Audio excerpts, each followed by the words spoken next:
Welcome to Medify. So let's start pharmacology. In pharmacology, we will today discuss general pharma.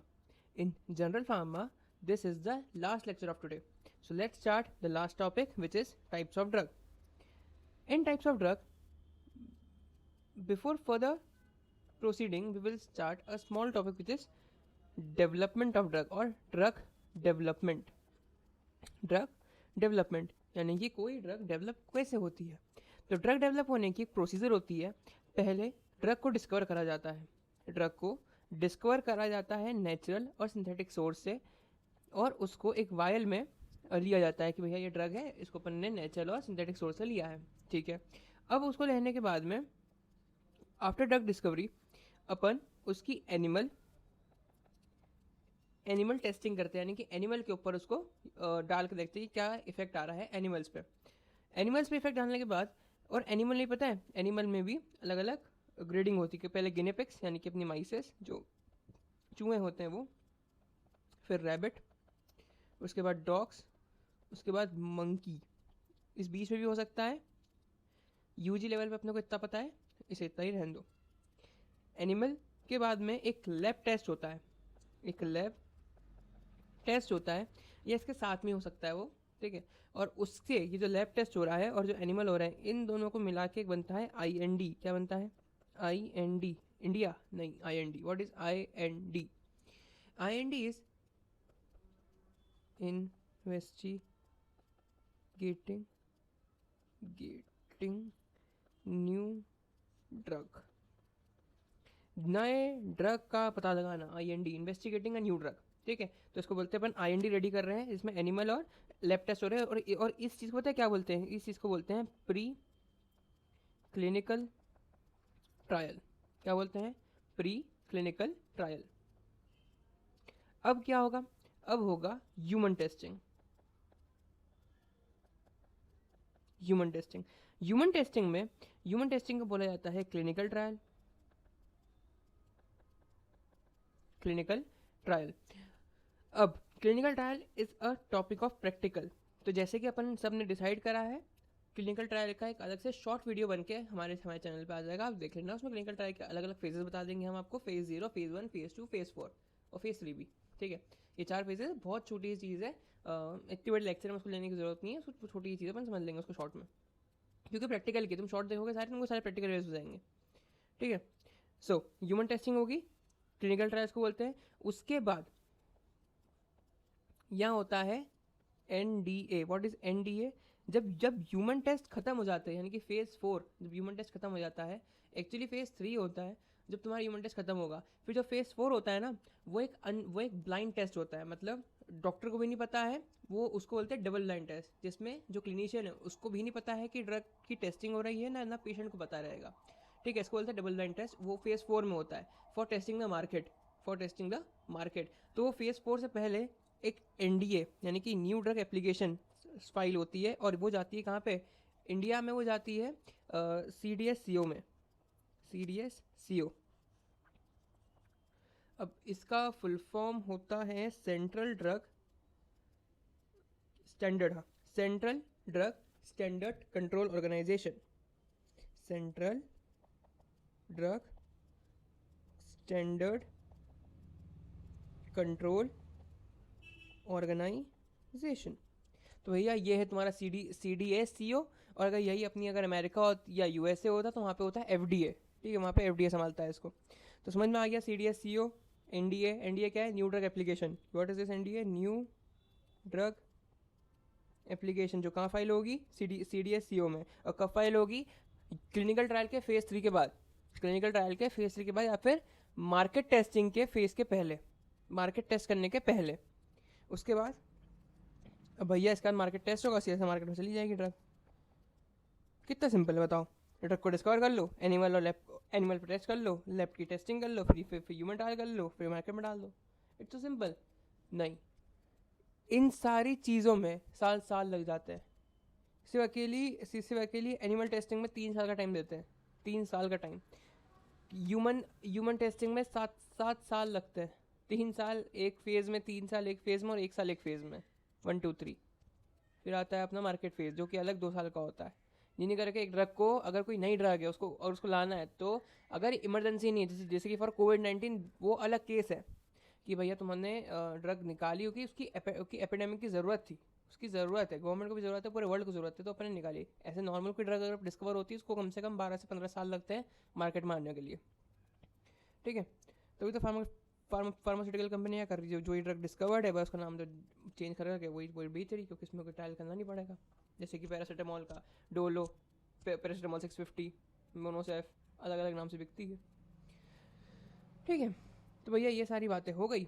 हाँ, अब ध्यान रखना कि क्लिनिकल ट्रायल में जो होता है, बस एक पॉइंट याद रखना, क्लिनिकल ट्रायल में एक एक वो होती है, गाइडलाइन होती है, ICH GCP। अब ये ICH और GCP क्या है? ICH जो है वो इंटरनेशनल कमेटी होती है। कौन सी कमेटी है? इंटरनेशनल, इंटरनेशनल, यही नाम है, international committee of, international committee of, क्या था, हार्मोन कुछ था यार, हारमनी कुछ था ऐसा, हारमनी, ठीक है। और GCP क्या है? Good clinical practice, good clinical practice. ये सारी वही सारी बात है, गाइडलाइन दे दी है क्लिनिकल ट्रायल की, भैया जो तुम टेस्ट कर रहे हो जिस पे उसको पूरा पता होना चाहिए, वो अनजान नहीं होना चाहिए कि उस पर क्या हो रहा है, यानी वो तो गाइडलाइन से, तो कोई रूल बुक बनाई है इन लोगों ने। और इंडिया में क्या होता है, ICH का क्या होता है इंडिया में?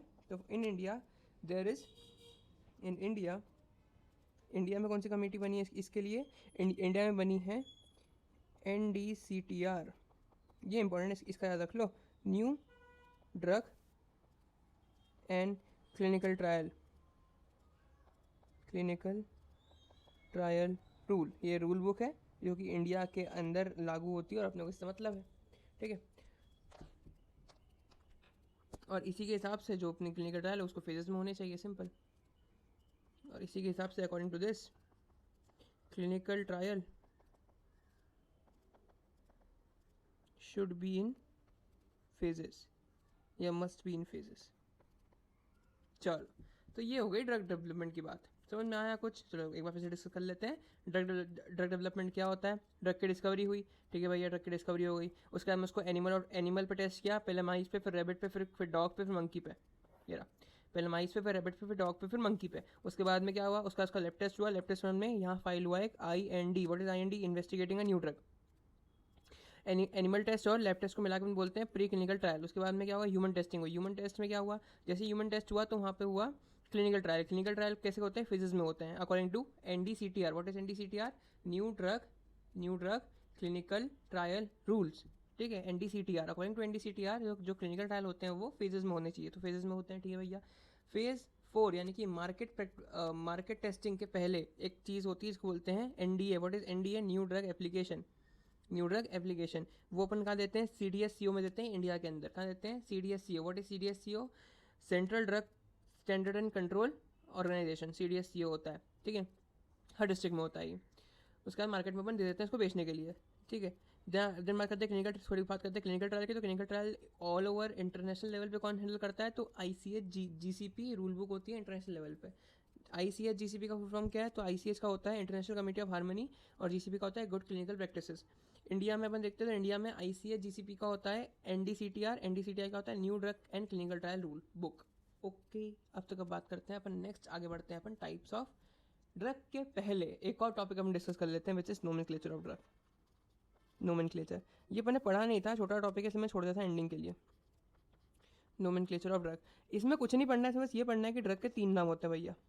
A drug has 3 names, yes, her drug का 3 नाम होता है। अब 3 नाम क्या होता है और डिस्कस कर लेते हैं। 3 नाम क्या होते हैं? पहला होता है non proprietary name, non proprietary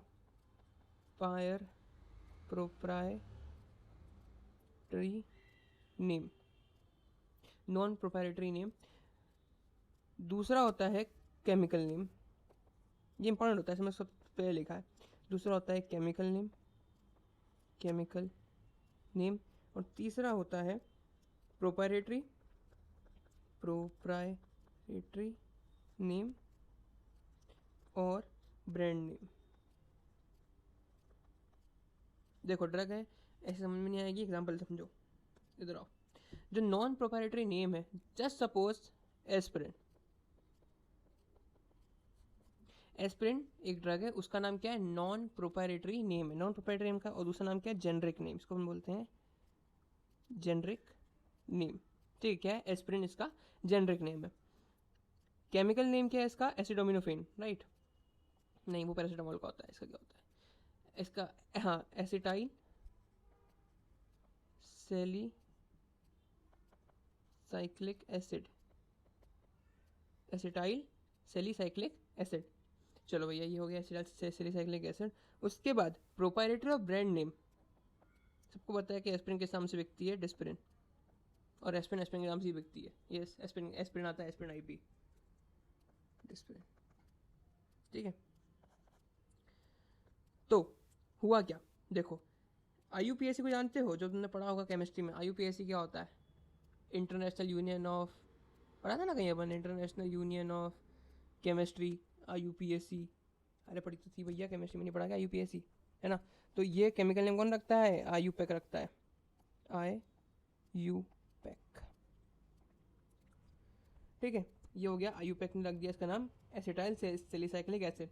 उसके बाद एक और कमेटी बनी विच इज INN। अब ये INN क्या है, international non proprietary nomenclature committee बनी। उसने एसिटाइल सैलिसाइक्लिक एसिड का नाम रख दिया एस्पिरिन, उसने एसिटाइल सैलिसाइक्लिक एसिड का नाम क्या रख दिया, एस्पिरिन रख दिया। उसके बाद एक और आदमी आया जिसमें विच इज मैन्युफैक्चरर यानी कि कंपनी का ओनर। उसने अपनी कंपनी के हिसाब से उस एस्पिरिन का नाम उठा के इसने डिस्पिरिन पटक दिया। जो डिस्पिरिन का मालिक होगा उसने सोचा कि भाई एस्पिरिन एस्पिरिन नहीं बोलूंगा, मैं डिस्पिरिन बोलूंगा, उसने डिस्पिरिन बोल दिया। हाँ, तो डॉक्टर्स कौन सा नाम लिखते हैं, एज पर रूल डॉक्टर को लिखना चाहिए जेनरिक नेम, क्योंकि वो ऑल ओवर वर्ल्ड में सेम नाम होता है एक ड्रग का। मतलब जो एसिटाइल सैलिसाइक्लिक एसिड है वो ऑल ओवर वर्ल्ड में तुमको एस्पिरिन के नाम से मिलेगी। भले कोई भी डॉक्टर तुमको एस्पिरिन लिखेगा या लिखना चाहिए, लेकिन लिखते क्या है ये, क्यों लिखते हैं, क्योंकि भैया ब्रांड से मिलता है कमीशन, सीधी सीधी बात है। ठीक है, चलो ये हो गया तुम्हारा नोमेनक्लेचर भी। नोमेनक्लेचर के बाद में तुमने एक चीज़ हर दवाई पढ़ी होगी, आईपी पढ़ी है, मेमेंटामोल आईपी, प्रोपेनॉल आईपी, इंजेक्शन पे लिखा रहता है आईपी, या एंडिंग में लिखा रहेगा, सबसे पहले लिखा रहता है आईपी लिखा रहता है। वो आईपी का फुल फॉर्म याद रख लो, नहीं नॉर्मल प्रैक्टिकल है, कभी कोई पूछे तो बता देना। इसका नाम है इंडियन फार्मेकोपिया। वो आईपी कोई छोटी मोटी चीज़ नहीं है, वो आईपी सिंबल है कि इंडिया के मार्केट में ये फार्मा ड्रग है, यानी कि ये ड्रग एप्लीकेबल है या ये अवेलेबल है, ये इंडिया में पूरे ऑल ओवर इंडिया में ड्रग मिल सकती है, अब बिक सकती है अब, यानी कि एक लाइसेंस है वो। आईपी लिखा हुआ है, यानी कि एक वो लाइसेंस है कि ये जो ड्रग है अब पूरे ऑल ओवर इंडिया में बिक सकती है। अगर ये आईपी नहीं मिलता है तो कोई भी मैन्युफैक्चरर अपनी ड्रग नहीं बेच सकता। इंपॉर्टेंट है, याद रखना। सो नाउ लेट्स डिस्कस, जिसके लिए अपन कब से बैठे हुए हैं, टाइप्स ऑफ ड्रग। देखो भैया, ड्रग होती है अलग अलग टाइप्स की, ये तुम पढ़ के बोर हो जाओगे, मेरे को ही पता है, इसमें फटाफट शुरू कर दूँ, फटाफट ख़त्म भी कर दूंगा। देखो सारी ड्रग जो है वो बहुत डीप में आने की जरूरत नहीं है, ऊपर ऊपर पढ़ेंगे। सबसे पहली ड्रग होती है प्लेसिबो। कौन सी होती है, प्लेसिबो होती है। प्लेसिबो क्या नाम है, प्लेसिबो को बोलते हैं अपन डमी ड्रग। क्या बोलते हैं, डमी ड्रग। ठीक है, डमी ड्रग बोलते हैं। ये होती क्या है तो याद रखना, ये इसको अपन यूज़ करते हैं। इसका यूज़ क्या होता है, तो ये मतलब एक क्या बोलते हैं उसको यार, ब्लाइंड,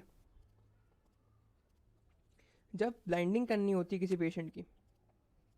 देखो मैं तुमको एग्जांपल देता हूँ, एक रेड कलर की ड्रग है, ठीक है, और सेम मैं अपने बाजार से फ्रैक्टोस की ड्रग लाया उसको, और उसको मैंने रेड कलर की डाई कर दी। दोनों ड्रग सेम है। जस्ट सपोज ये ड्रग दूसरी है, ये ड्रग एक्स है और ये ड्रग क्या है, वही अपनी फ्रैक्टोस है। ये बॉडी में जाके क्या इफेक्ट करेगी, नहीं ये इफेक्ट नहीं करेगी, लेकिन ये इफेक्ट करेगी, यहाँ इफेक्ट करेगी। जस्ट सपोज मैं ब्लाइंडिंग पेशेंट, यानी कि मैंने दो पेशेंट, जो कि जनरल वार्ड में दो पेशेंट होंगे, ये मान लो सेमी प्राइवेट है, उसमें 2 पेशेंट लगे हुए हैं, दोनों पेशेंट को मैंने ए और बी को, दोनों को मैंने सेम, दोनों को मैंने, इसको मैंने ए को एक्स दे दिया और बी को मैंने ये दिया एफ। अगर साइकोलॉजिकल तरीके से अपन देखें, साइकोलॉजिकल, कभी कभी ये ट्रू सच्चा पड़ जाता है कि जो ए वाला था वो एक्स से ठीक हुआ तो हुआ, लेकिन बी वाला एफ से भी ठीक हो गया। So for blinding the patient we use as, और कभी कभी इसको यूज करते हैं as a comparator, as a comparator, yes. तो पहला point, it also similar looking drug and does not contain any active ingredient. ठीक है, ये कोई एक्टिव इंग्रेडिएंट कंटेन नहीं करता है ड्रग का, डज नॉट कंपेरेटर, और does not contain active ingredient.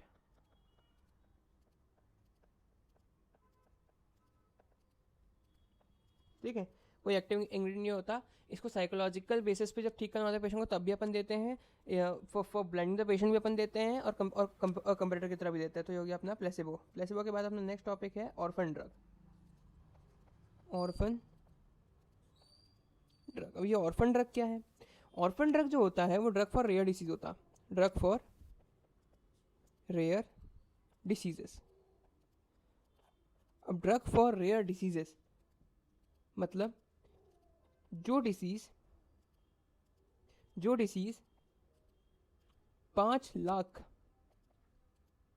लोगों में, 5 लाख लोगों में से 5 लाख लोगों में से एक आदमी से भी कम लोगों को है। मतलब समझ में आ रहा कुछ? मैंने 5 लाख लोगों को उठाया, ठीक है, एक डिसीज मैंने पकड़ी, मान लो कि डाइजॉक्सिन पॉइजनिंग है इसका एग्जांपल, तो डाइजॉक्सिन पॉइजनिंग 5 लाख लोगों में से लेस देन वन पर्सन को डाइजॉक्सिन पॉइजनिंग होती है, यानी कि बहुत ज़्यादा रेयर है। So less than one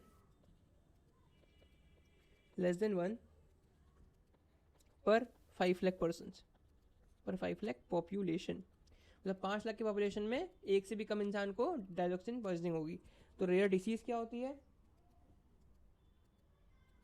rear disease, सबसे पहले डाइजॉक्सिन पॉइजनिंग। इसके लिए ड्रग कौन सी है? तो इसके लिए ड्रग अपने पास है डिजीबैंड, याद होनी चाहिए तुमको। एग्जाम्पल इंपॉर्टेंट है डिजीबैंड का। ये उसमें पिछले 2022 में नीट पीजी का जो क्वेश्चन वो था पेपर, उसमें आया था डिजीबैंड का क्वेश्चन, डाइजॉक्सिन पॉइजनिंग को तुम क्या दोगे। ठीक है, तो याद रखना इंपॉर्टेंट है। उसके बाद नेक्स्ट है SCID, ये तुमने पढ़ा होगा उसमें 12th क्लास में तुमने पढ़ा होगा कि पहली बार एक वो हुई थी, क्या हुई थी? पहली बार एक इम्यून थेरेपी हुई थी, जीन थेरेपी। वो डिसीज़ कौन सी थी? Severe combine immunodeficiency. ठीक है, तो उसके लिए अपन ड्रग देते हैं इम्यून एडेनोसिन डियामाइनेस। याद है, इसका कम हो जाता था, तो वो एक लड़की थी, उस पूरा NCERT में लिखा हुआ है अपनी, एडेनोसिन डी अमाइनेस। चलो, तो ये हो गया, ये हो गया, ये हो गया। Next is essential drug.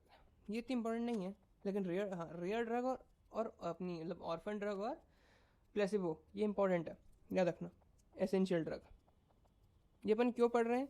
क्योंकि यूनिवर्सिटी पेपर में कोई एक ड्रग पे क्वेश्चन आ जाता है, हाँ, इसलिए 4 ड्रग है, 4 नहीं है 5 है, काउंटरफेट भी है, 5 ड्रग है, बस 5 पढ़ना है, याद रख लेना 5। उसके बाद आती है अपनी ये एसेंशियल ड्रग। एसेंशियल ड्रग जो होती है वो हाईली प्रीवेलेंट डिसीज़ के लिए होती है। किसके लिए होती है? हाईली प्रीवेलेंट डिसीज़, मतलब जो होती रहती है, उसको बोलते हैं हाईली प्रीवेलेंट डिसीज़। अच्छा, WHO के अकॉर्डिंग टू WHO जो सेफ्टी प्राइमरली लगता है, safety primarily health care need of majority of population. कुछ नहीं, WHO ने पॉपुलेशन को देखा, सर्वे करा, सर्वे करने के बाद में उसने लिस्ट ऑफ ड्रग बनाई, और वो लिस्ट ऑफ ड्रग क्या उसमें रूल क्या रखे कि भैया ये ड्रग जो है सबसे पहली चीज़ कि ये ड्रग क्या होने चाहिए? अवेलेबल होने चाहिए all time, available all time, पहली चीज़। सेकंड, कॉस्ट इफेक्टिव होनी चाहिए, ज़्यादा महंगी नहीं होनी चाहिए, कॉस्ट इफेक्टिव, एक नॉर्मल आदमी इसको खरीद सके, इन एसेंशियल ड्रग्स को खरीद सके। और तीसरी, अवॉइड कंबाइन, यानी कि दूसरी ड्रग से वो कंबाइन ना हो, अवॉइडिंग कंबाइन। ठीक है, तो याद रखना, available all time, cost effective और कंबाइन और अवॉइडिंग कंबाइन। ये जो होती है WHO ने इसकी लिस्ट निकाली थी, which is EDL, essential drug list निकाली थी, वो 2021 में निकाली थी उसने, जिसमें थी 479 ड्रग्स। कितनी थी? 479 ड्रग्स थी। यही सेम इंडिया के अंदर हुआ था सर्वे। इंडिया ने अपनी पॉपुलेशन के अकॉर्डिंग निकाली थी NLEM, national list of essential medicine, national list of essential medicine. ये इसमें कितनी ड्रग है तो याद रखना, इसमें 384 ड्रग्स हैं। कितनी ड्रग्स हैं? 384 ड्रग्स हैं। तो ये सारी ड्रग्स हो गई अपनी एसेंशियल ड्रग्स। उसके बाद में आती है अपने पास एक next topic which is important, एक डिफरेंशिएशन आ जाता है कंबाइंड ड्रग पे। इसको बोलते हैं अपन fixed dose combination. Fixed dose combination, इसमें दो चीज़ होती है। इसमें क्या होता है? कॉम्बिनेशन ऑफ मोर देन या और equals to 2 drug, combination of दो या तो 2 ड्रग का, दो या दो से ज़्यादा ड्रग का in single formulation. In single formulation ये दो टाइप की होती है, रैशनल और इरेशनल। इसको बोलते हैं FDC। क्या बोलते हैं? FDC, रैशनल FDC और इरेशनल FDC। रैशनल FDC और इरेशनल FDC। रैशनल FDC क्या होती है? पहली ये शो करती है सिनरिज्म, या इनमें वो होता है सिनरिज्म। सिनरिज्म मतलब 1 + 1 इजिकल्स टू 1 + 1 इजिकल्स टू 2। ये होती है एडिटिव होती है। या फिर 1 + 1 इजिकल्स टू 3, सुपर एडिटिव। समझ में आ रहा? मतलब जुड़ सकती है ड्रग, मतलब आपस में जो इफेक्ट होगा वो देगी बराबर।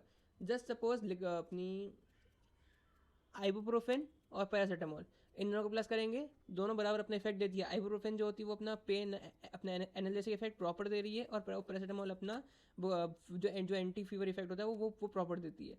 ठीक है, तो कोई फर्क नहीं पड़ता। उसको बोलते हैं सिनर्जिज्म, मतलब दोनों ड्रग अपना इफेक्ट बराबर देगी।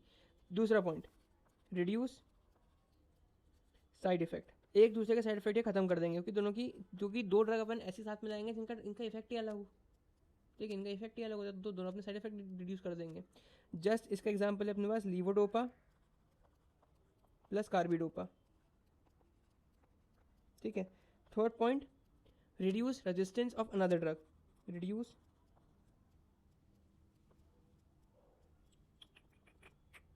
हो गया, अरे यार शिट, चले गया क्या? अरे यार तुमने थर्ड, सॉरी फॉर दिस यार शिट, चलो कोई बात नहीं। तुम्हें थर्ड पॉइंट पर रुके हो ना, तुम थर्ड पॉइंट करा देते हैं। ठीक है, रिड्यूस, एक बार फिर से पीछे होके एक बार ये लिख लेना please, reduce resistance of another drug. इसकी बैटरी खत्म हो जाती है तो नाटक करता है, प्रो लेने की दिक्कत ही ये बढ़ गई बस। हाँ, so reduce resistance of another drug. Then fourth is increase compliance, यानी कि एक दूसरे के कंप्लाइंस को बढ़ाते हैं। क्या करते हैं? एक दूसरे की कंप्लाइंस को बढ़ाते हैं, इंक्रीज कंप्लायंस, यानी कि ज़्यादा घुलेंगे, ज़्यादा फैलेंगे, ज़्यादा अपने इफेक्ट देंगे, सिंपल। अब बात करते हैं अपन इरेशनल में। सबसे पहला पॉइंट, एक दूसरे से एंटागोनिज्म शो करते हैं भैया। क्या शो करते हैं? एंटागोनिज्म शो करते हैं। क्या शो करते हैं? एंटागोनिज्म शो करते हैं। दूसरा, साइड इफेक्ट को बढ़ाते हैं। तीसरा, कॉस्ट ज़्यादा है, महंगी ड्रग्स है भैया, महंगी हो जाती ड्रग्स। और चौथा, फार्माकोकाइनेटिक डिफरेंस है दोनों का, दोनों का टी हाफ अलग अलग है। तो मान लो कि एक का टी हाफ 2 मिनट, एक का टी हाफ 2 घंटे है, तो पहले वाली ड्रग 2 मिनट में अपना इफेक्ट दे देगी, दूसरी ड्रग 2 घंटे में अपना इफेक्ट देगी, जो उसमें जुड़ी हुई है वो। तो फार्माकोकाइनेटिक डिफरेंस, फार्माकोकाइनेटिक डिफरेंस। चलो टी हाफ सबसे इम्पोर्टेंट, हाँ ये मत भूलना, टी हाफ डिफरेंट हो जाता है इन लोगों का। ये एक ड्रग तुम्हारी 2 मिनट में काम कर रही है और एक ड्रग 2 घंटे में काम कर रही है। उसके बाद आती है छोटा सा एक टॉपिक है, काउंटरफिट ड्रग। ठीक है, फोर्थ है counter fit drug. Counterfeit drug मतलब क्या होता है? काउंटरफिट मतलब illegal, yes, illegal drug, illegal drug. अभी इलीगल ड्रग कैसे होती है भैया? 3 टाइप की ड्रग्स होती है, देखो। पहला होता है स्पूरियस, स्पूरियस, ओ यू एस, स्पूरियस ड्रग। दूसरा होता है मिसब्रांडेड, मिस ब्रांडेड ड्रग। और तीसरा होता है एडल्टरेटेड ड्रग, एडल्टरेटेड ड्रग। सुनो, काउंटरफिट ड्रग में आती है 3, स्पूरियस, मिस ब्रांडेड और एडल्टरेटेड। स्पूरियस क्या होती है? स्पूरियस यानी कि false, falsified, falsified drug. Just suppose कोई महंगी ड्रग है एक्स, ठीक है, जस्ट सपोज कोई महंगी ड्रग है एक्स, अपने को क्लिनिशियन लिख दिया भैया तुमको एक्स ड्रग चाहिए, मेडिकल पे एक्स ड्रग है, उसने अपने को पकड़ा दी। एक कंपनी ने लिखा तो है, पैकेट के ऊपर लिखा है कि इसमें एक्स ड्रग है, अंदर की जब कैप्सूल देखी तो उसमें ड्रग वो है ही नहीं, उसमें कोई भी दूसरी फ्रक्टोस मिला दिया, सस्ता फ्रक्टोस वाटर खरीद के डाल दिया उसमें, सस्ता था उसने, और ये ड्रग उसने महंगे में बेच दी। उससे पैसा तो कमा लिया उसने, लेकिन ये कौन सी चीज़ हो गई? Falsified drug. उसमें वो ड्रग का नाम लिखा हुआ है लेकिन वो ड्रग उसमें है ही नहीं, ठीक है, उसको बोलते हैं फॉल्सिफाइड ड्रग। दूसरी होती है miss branded drug. Miss branded मतलब लिखा है पैरासीटामोल, लिखा है पैरा 650, यानी कि पैरासीटामोल 650 mg, उसमें पैरासीटामोल 150 mg है। रियलिटी एक्सपेक्टेशन मोए मोए, ठीक है, रियलिटी एक्सपेक्टेशन कितनी थी? 650 mg की, और रियलिटी कितनी होगी? 150 mg। अच्छा लिख दूँ 150 mg। और एडल्ट्रेटेड ड्रग मतलब, एडल्ट्रेटेड ड्रग मतलब उसमें कोई जो अपने नॉन इफेक्टिव पार्ट्स होते हैं ना ड्रग के, उसकी जगह हार्मफुल सब्सटेंस डाल दिए, addition of harmful substances, harmful और अनवांटेड एक्सिपिएंट्स, ठीक है। एक और टॉपिक होता है छोटा सा, which is teratogenic drug. What is teratogenic drug? Teratogenic drug, अभी टेरेटोजेनिक ड्रग क्या होती है? The drug which cause foetal malformation, foetal malformation मतलब प्रेगनेंसी में नहीं देते, yes, in pregnancy, in pregnancy मतलब ये वो ड्रग होती है जो कि अपन अवॉइड करते हैं या काउंटर इंडिकेट करते हैं प्रेगनेंसी के अंदर। इसकी लेवल्स होती है ए, बी, सी, डी और एक्स। एक्स मतलब देना ही नहीं है, ठीक है, देना ही नहीं है, बिल्कुल नहीं देना, डेंजरस होती, डेंजरस होती। डी मतलब इसका बेनिफिट, बेनिफिट है लेकिन टेरेटोजेनिक इफेक्ट कम है लेकिन कम है, टेरेटोजेनिक इफेक्ट है लेकिन कम है। ए मतलब सेफ है, दे सकते हैं, सेफेस्ट, मतलब प्रेग्नेंट वुमेन को नहीं दे सकते हैं ड्रग, सेफ्टी, ठीक है। बी जाएंगे तो कम सेफ, फिर सी उससे कम, फिर डी उससे कम, लेकिन देनी पड़ेगी क्योंकि बेनिफिट है। जस्ट सपोज अपन एग्जाम्पल से 2 ड्रग लेंगे, पहली ड्रग अपन लेंगे थैलामाइड, सबसे इंपॉर्टेंट, इस पर MCQ बनते हैं। थैलीमाइड, थैलीमाइड ड्रग किसके लिए होती है? थैलीडोमाइड, सॉरी, थैली, एक सेकेंड, एग्जाम्पल थैलिडोमाइड। थैलिडोमाइड किसकी होती है? तो याद थैलिडोमाइड कौन सी कैटेगरी में आती है? एक्स में आती है, पूरा डेंजरस, देनी ही नहीं है। और क्यों नहीं देनी? ये कॉज करती है फोकोमाइलिया, फोकोमिलिया। फोकोमिलिया पता है क्या होता है?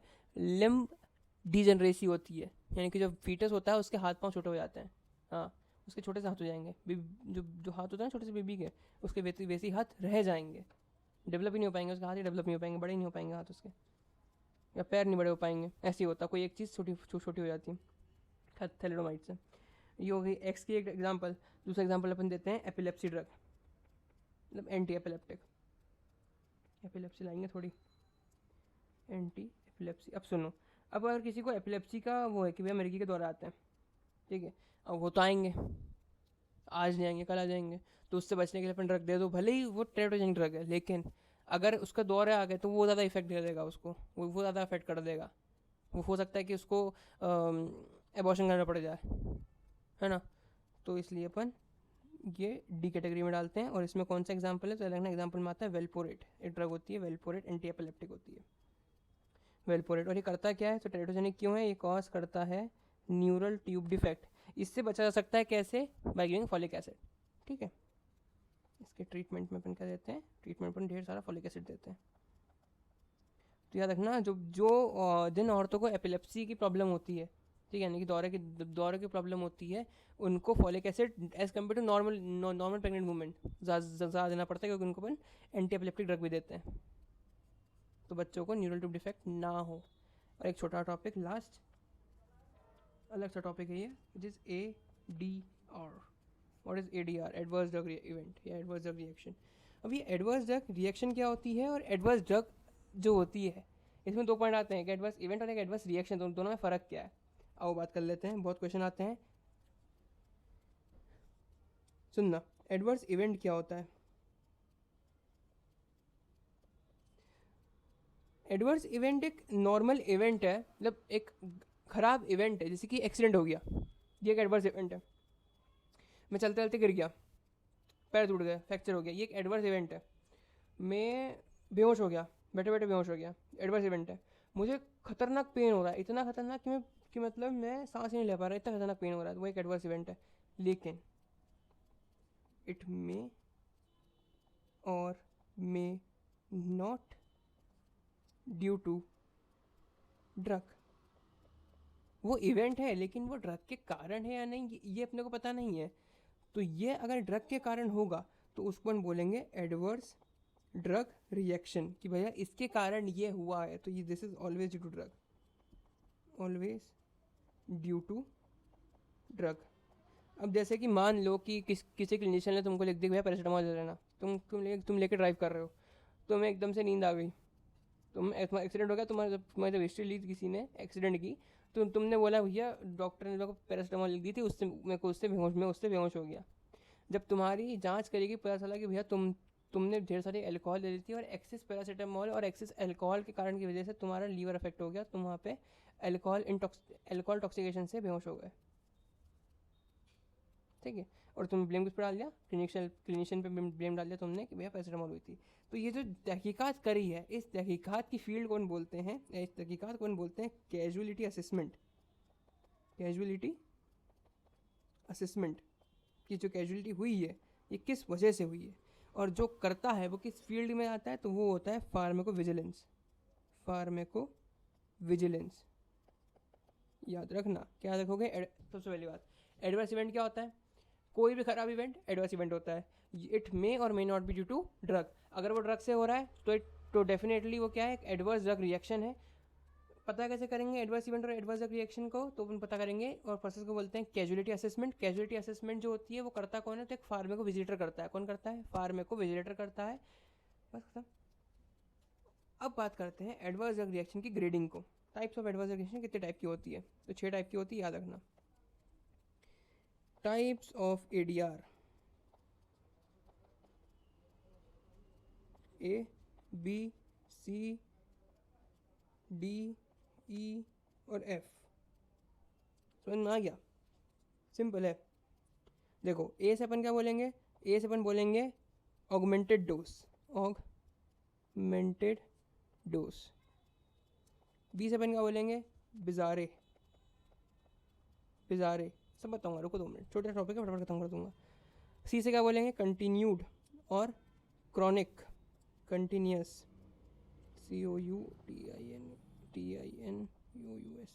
कंटिन्यूस। डी से क्या बोलूँगा, डिलेड ऑनसेट।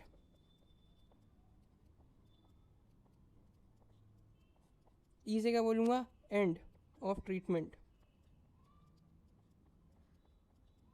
और एफ से failure of therapeutic effect.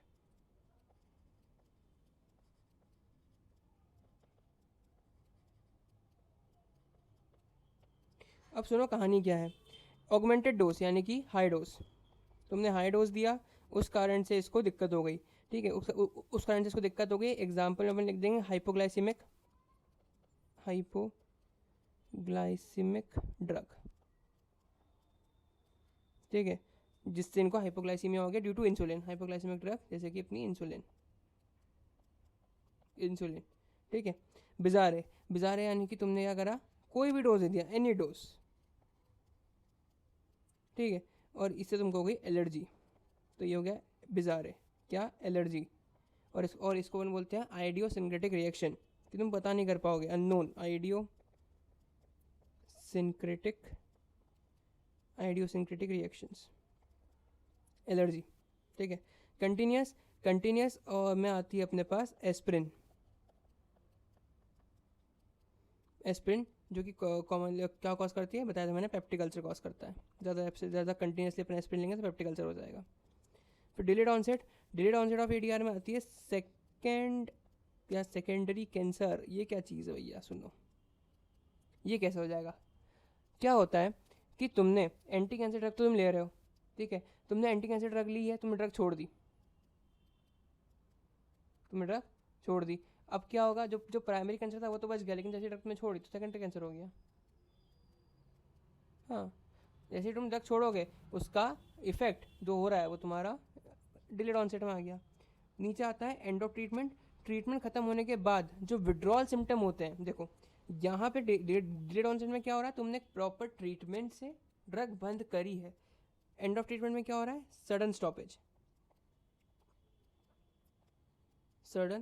Stop of drug, जैसे कि मॉर्फिन हो गई, अपनी ओपियोइड्स हो गई, ओपियोइड्स को सही साट है गांजा, है ना।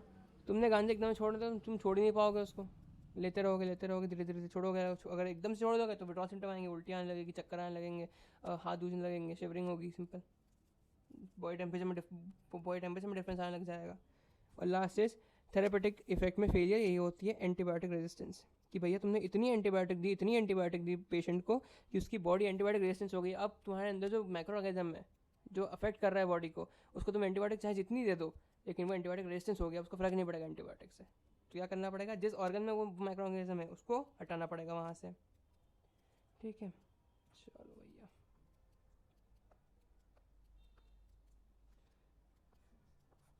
थैंक यू, आप हमारे चैनल पे आए और आपने पूरा जनरल फार्मा ख़त्म किया है।